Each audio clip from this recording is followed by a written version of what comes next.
Happy Monday. Hope you're managing to stay cool. We have got a very hot week ahead. I'm meteorologist Lisa Spencer. I want to get you ready for what's upcoming this week, some of the key things that are happening as a result of this heat, and also we'll take a look back in time.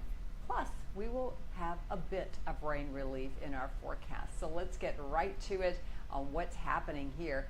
And we start with this first alert weather day, the first of many here as we get this week going. Very hot weather all week long. All the way from today through Friday, we're under first alert weather days with a little bit of relief, as I was mentioning, coming in time for Labor Day. But let's talk about these 100-degree temperatures that are coming your way. Over the last 10 years, we've actually had 5, and since 2000, we've had 34 days where it was 100 degrees or more. In 2012, we had 9 days. And then in 2007, 15, that was an extremely hot and dry year here in Middle Tennessee. I remember that one well. Well, looking at one of the results of this heat and lower humidity that we're experiencing right now, we have air quality issues. And when we talk about air quality, this is all for the Nashville area, and you can see these surrounding communities filled in here in the gray shading that you're seeing there. It's for the rest of today and also tomorrow. And the air quality is unhealthy for some, so we call it a code orange. It's people with heart and lung disease, older adults and children, because their lungs are still developing. So they really should limit themselves outdoors. And really during the hottest part of the day is key to that too. So do keep that in mind. It's just best to try not to get out there, especially if you suffer from asthma. So keep that in mind. And the reason we're having to deal with all this is this area of high pressure that is continuing to dominate our weather here. And that dome of high pressure is keeping things hot. Now, looking ahead to Tuesday's weather, you see the big blue H up there. Everything is being directed around it. So any moisture is going around that high. That's why our humidity is lower, and that's why we're not seeing any showers or thunderstorms. And that is also why we have such poor air quality, again, in the forecast for tomorrow. This high is keeping showers and storms at bay, not just to the south, but also to the west. You can see it there.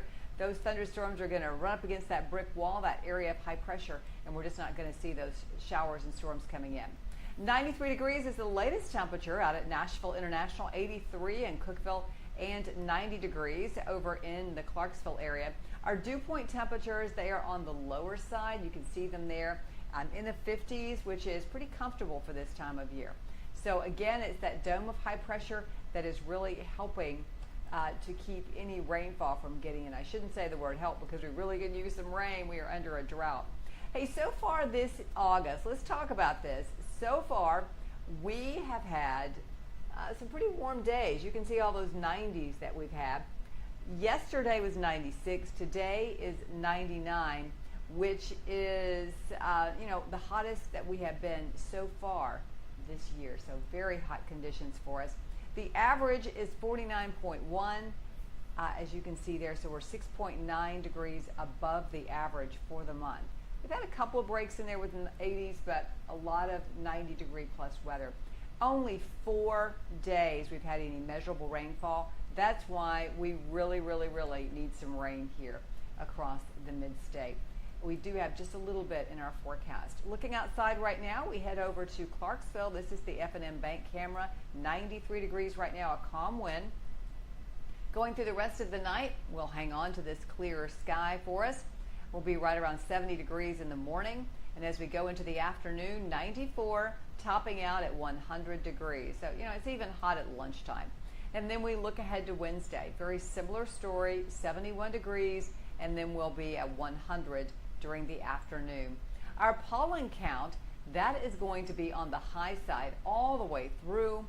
We are talking about ragweed as one of them, plantain is another, that just really causes problems going into the early fall. Here's a look at what we're expecting the rest of the evening, a very warm one. We are going to look for these temperatures to drop off into the 80s once we get that sun down.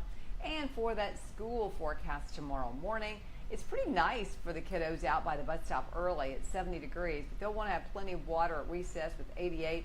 Lunchtime, it's going to be 94 degrees, and on the way home, already up to 98 degrees. It's going to be a very hot afternoon.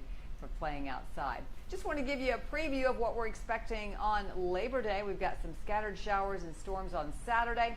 Sunday, just a few thunder showers still around. And then by the time we get to Monday, we are looking at, just a typical late summer day.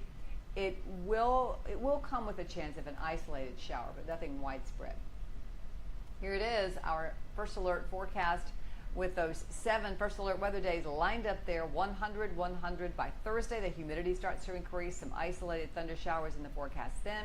And then we're looking at a few thunder showers on Friday, spotty showers and storms on Saturday, and again on Sunday. And then our drier day will come there for the holiday weekend on Monday at 91 degrees. I wish we had more rain in the forecast just because it's so dry, but we really don't.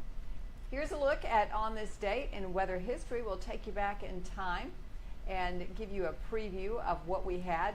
And it was August the 26th. You may have got a glimpse of it there. The year was 2007. Do you remember what I was just talking about, the 100-degree days? Well, this was one of those really hot days in 2007.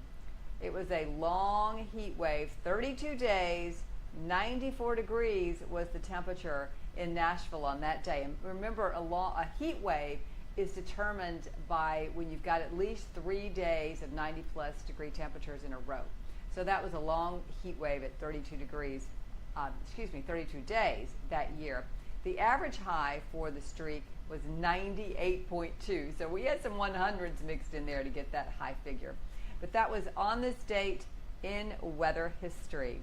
I try to do one of those for you every day, and I post those on my Facebook page, also on Twitter or X, and you can follow me there at Lisa Spencer WSMV. And I'm also on Instagram, that same handle. Also, I have several videos on my YouTube channel, well over 100, that you might want to check out there. Well, I will leave you with another glimpse of our 7-day forecast and also an invitation to join me tonight for a weather update on WSMV4 at 10 o'clock. We'll be streaming that on your favorite streaming service, and we also have that streaming on our WSMV4 app. Have a great night.